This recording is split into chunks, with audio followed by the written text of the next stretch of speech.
Ceremonious Rejections, 2 Spell Pierce, 2 Dispel, 2 Hurkyl's Recall, 3 Dismember, 2 Tidebinder Mages here for our Merfolk player Andrew Anderson on your left. He's 7-0 with the Fishies.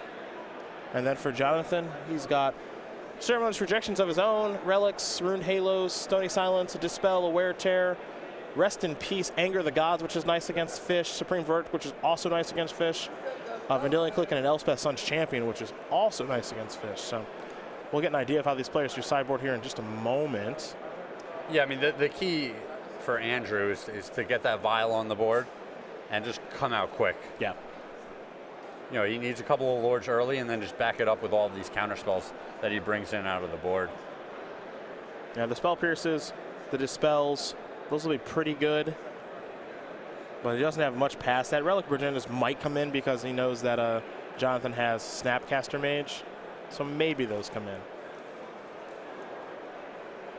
But one of the problems, I mean, Jonathan's deck, it's just geared to beat these fairly fair creature decks.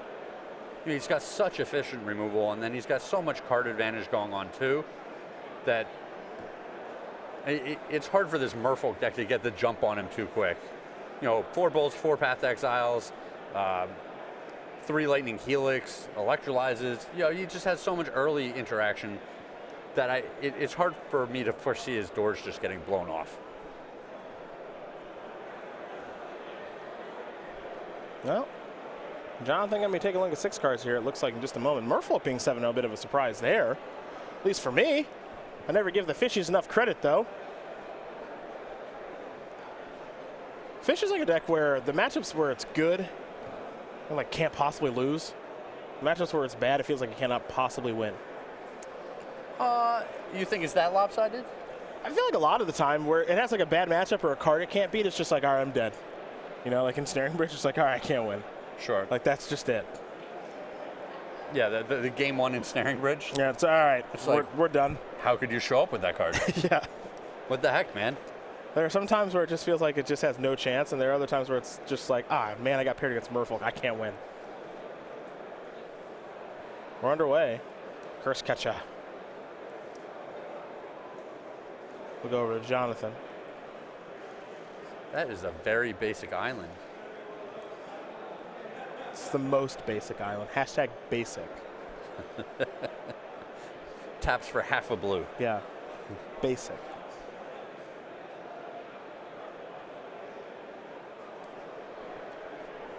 You see Rosum taking a little time here. Often with these control decks and their lands, what you do on the first turn determines your next 4 turns. Yeah, with decks like this, you want to try to take as little damage as possible from your lands as well. So he's just going to play a Fluttershy. He almost plays Steam Vents on tap. Now he'll just pass the turn back. Had change of heart in there. Maybe the Curse Catcher being there changed some things. Here comes Curse Catcher. Second land is a Mutavault. Ooh, no play. Little surprise there. Perhaps Andrew was going to try to play a Spreading Seas on turn 2. But a fetch land made that not a possibility. Yeah, Rosum has to really like seeing his opponent pass on turn 2 there. There were spots to be in. Oh, yeah. Say that.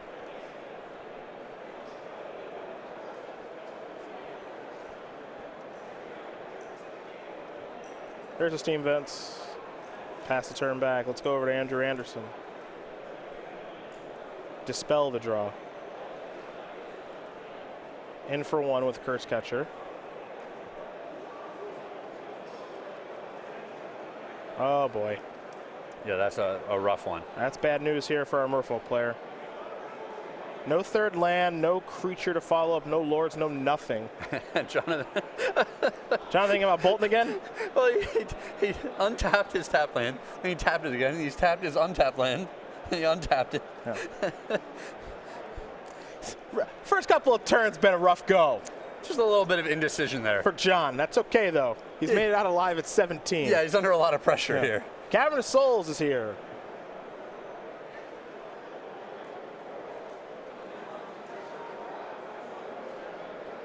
All right, Cavern, not bad. Well, that's fine. Name Merfolk, most likely. Kithkin. Oh, definitely not Kithkin. The floor, they let us know. Yeah. Oh. Yeah. Well, he could have named Spirit for Kira Great Glass Spinner there, Joker. Joker. You don't appreciate me. You just realized that now? It's like our 8th show. I thought I'd gotten that across way earlier. In for 2! Jeez. With a curse catcher. Don't take it personal. That was too honest. But take it personal. Oh, okay. What do we got here? Supreme? No, Supreme Warrior can't cast. Anger of the Gods, I guess? Yeah, all right. Yeah, that's a good one. Yeah, definitely make him pay 1. Yeah, why not? Yeah. All right, back over to Andrew. Picked up an island. Where are we going to go now?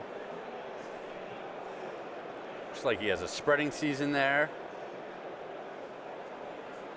He's got to master the Pearl Trident. Maybe getting a little shot with the Mutavault. Nope, just going to pass. Couldn't have got a little 3-ball in. Decided not to. Let's see, Colonnade. Pass. There's a bolt on upkeep. All right, I like this. Yep. From Jonathan's side. Here's a Dispel. An attempt to counter. Spell Queller. Looks like it's going to eat Dispel. Yeah, probably not eating the lightning bolt, right? Yeah, probably not. Probably not.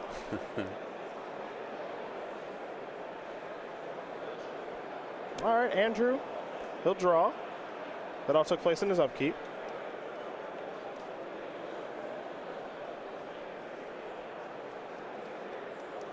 Looking to get a little something established. Marrow Regery. Uncounterable. Go back over to Jonathan. He'll untap his 5 lands. He's got a Spell Queller on the battlefield. Path to Exile in hand.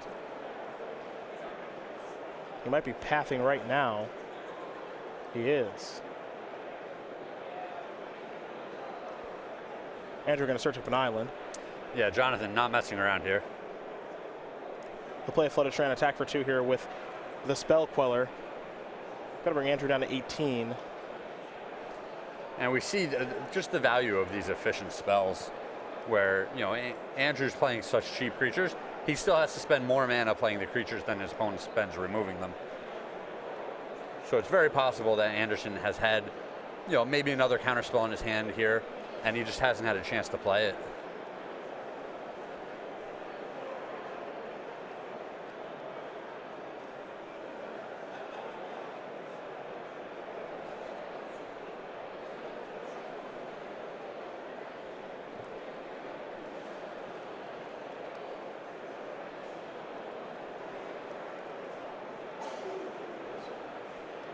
No, let's see how Anderson wants to move forward here. He's got a couple cards in. Master of Waves among them. Jonathan, as we mentioned, does have a Cryptic Command. There's Curse Catcher. Huh. Felt that was important enough to resolve that he used the Cavern. Yeah, that was a card that he could have probably just played for an island. Yeah, I think it would have been okay. This is one of the things that's difficult about playing against a Jeskai control deck, though, if you're not experienced doing it. The kind of bobbing and weaving and sequencing of spells. Sure, and it can often feel like they have a lot more counter spells than they do. Mm-hmm. You know, a lot of the decks that we call control decks these days don't play nearly as many counter spells as they would have 5 or 10 years ago. This is going to be draw a card, bounce Mutavault, but Spell Pierce is going to counter that. Okay. One of the things when you're playing Jeskai control, you know, clearly you don't want to run into all their stuff, or you just want to try to mitigate that as best you can, but I also don't want to give them a lot of time because of stuff like this. Colonnade and Spell Queller are coming over. Yeah, like this is a 3-turn clock now. Yeah, this starts adding up quick. And also, the more time you give them, the more time they get the opportunity to draw into answers. You're clearly going to have a little bit of fear around Supreme Verdict and Anger of the Gods, but at the same time, you got to start unloading. So there's Master. Now here's Path with the trigger on the stack.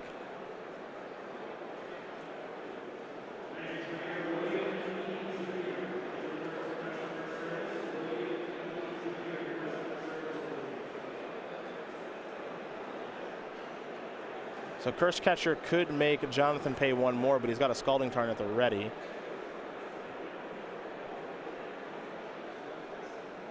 Yeah, I don't think Andrew wants to lose 2 creatures to this Path to Exile. Nah, it'd be a really good path. But he's so far behind here, I'm not sure it matters what happens.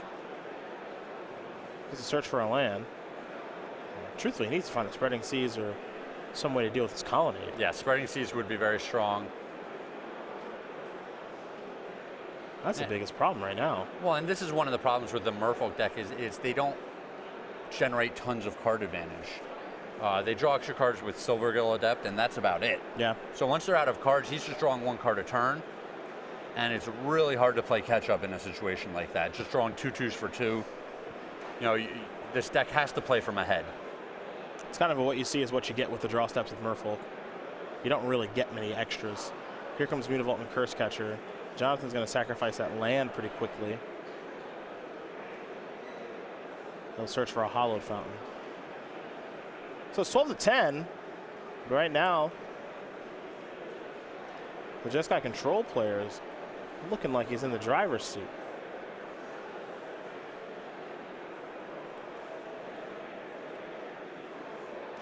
Until he broke a sleeve, maybe.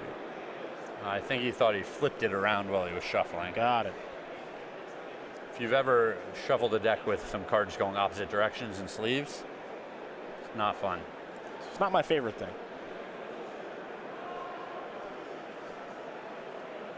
All right, back to Jonathan we go. Picked up a land to go with a Lightning Bolt. We're going to see Colonnade get fired up again. Yeah, Colonnade plus this other 2/3 flyer plus Lightning Bolt. I think he's just going to be able to walk away with this game. In for 6. I think Spreading Seas is very important if it's still in Andrew Anderson's deck. Draw a card. I think I see a Master of Waves.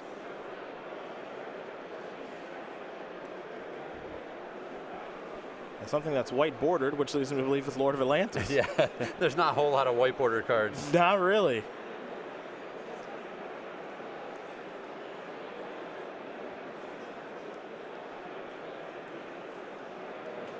There is Master of Waves. Now there's 2 elementals. Man, we just have everything. Yeah. Well, jobs are on the line. You don't have it, you're gone. Brutal. Yeah, this is rough working for you guys. Brutal. Don't even think about not having a token. Hey, dude, we'd like to hire you for this event. No. No. Attack for 5. Too much pressure.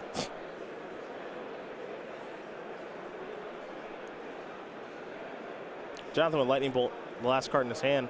I mean, it appears to me that he's clear for takeoff.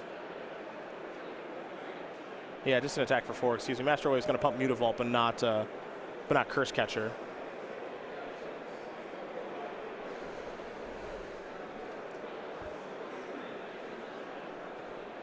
I guess he just doesn't know what the last card is. I'm going to take the 4. It's 6 all.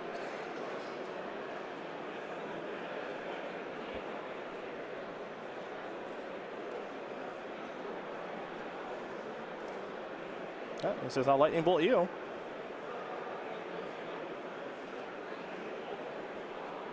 Andrew says, I'm down to 3. All right, you going to activate that Colonnade or not? That's the question. Yeah, will he figure it out? Yeah, picked up a Snapcaster Mage, so now it just might not matter. Yeah, now you go Snapcaster Bolt. And I think he has enough mana to do the Colonnade attack and Snapcaster Bolt. So he just has it all, even if his opponent has a way to interact with the Colonnade. It all lines up well. Yeah, if Andrew uses his last card to interact with the Colonnade, then Jonathan's clear for the Snapcaster Bolt. And we see Rosum just taking a little bit of time here, make sure he's not missing something obvious. Always smart to do.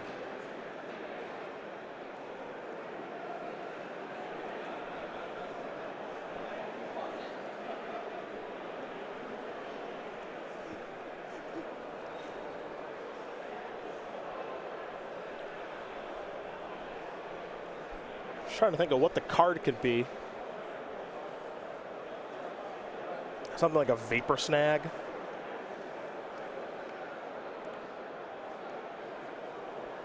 Attack for the air. That's going to do it.